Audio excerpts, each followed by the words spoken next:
So question 18. If we believe in Jesus, how many of our sins has he paid for? And the answer is all our sins, past, present, and future. If we believe in Jesus, how many of our sins has he paid for? All our sins, past, present, and future. So let's look at Romans 4:8.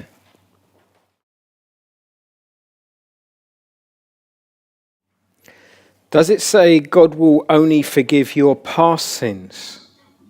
No. Will God ever hold our sins against us if we trust in him? No. Okay, so it says the Lord will never count against them. If he's never going to count sin against you, that means if you sin tomorrow, he's not going to count that against you.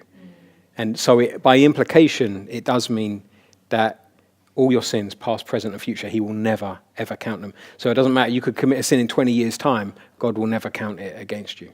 I don't think it's as strong in the ESV. It says not. So blessed is the man against whom the Lord will not count his sin.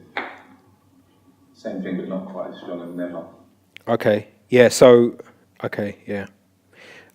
It's been a long time since I studied it. I remember studying this. I remember doing an exegetical paper on this, which involved me looking at the Greek and the Hebrew. And I seem to remember that the way it's worded is quite a strong phrase. Yeah, I can see here in the Greek, ume logisetai. Is the way it's worded is a strong, like never. You know, so what is it in the ESV again? Blessed is the man against whom the Lord will not count his sin. Okay. Anyone got another translation we can read out for that one?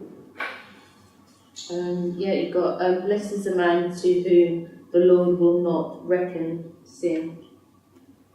Take into account. That says. Is that good news, Bible? I got confused. Can someone read out the Net Bible, please? Who can read out the Net Bible? Who's got the Net Bible on their phone?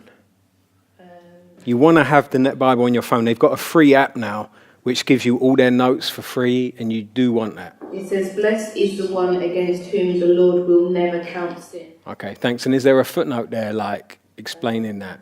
No. Okay. Just it highlights it and makes it bold. Okay, yeah. So I go for never. Thanks for pointing out that in the ESV it's not so strong. So any of you who are trying to catechize people with the ESV, just bear in mind this catechism was designed for taking people through with the NIV. So that's not to say you can't use the ESV, but there's some times where if you're ever in a situation where you're like, well, I don't really know if that's showing that, then just, grab an NIV on your phone and then just have a look up in there and see. Okay, well, there would now be an application question, which is, do you ever slip into thinking that Jesus has not paid for all your sins? Now, you're going to do that in a sec, but let me go on to the next Bible study question here. Genesis 3:8-3. Let's have a look at those, please.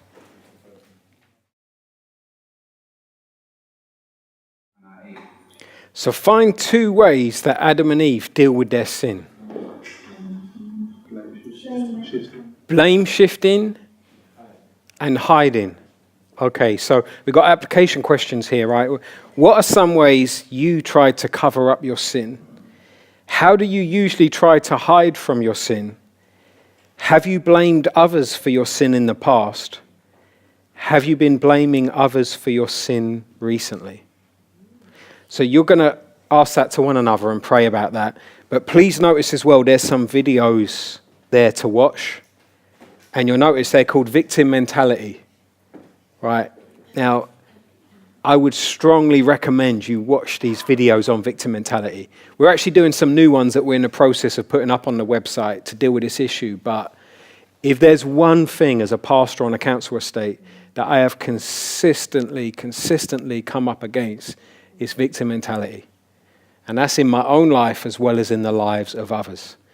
And if you can, the more you can learn about victim mentality and how it works in your life and how it works in other people's lives, and the more you can teach other people about victim mentality, the easier it is to deal with it.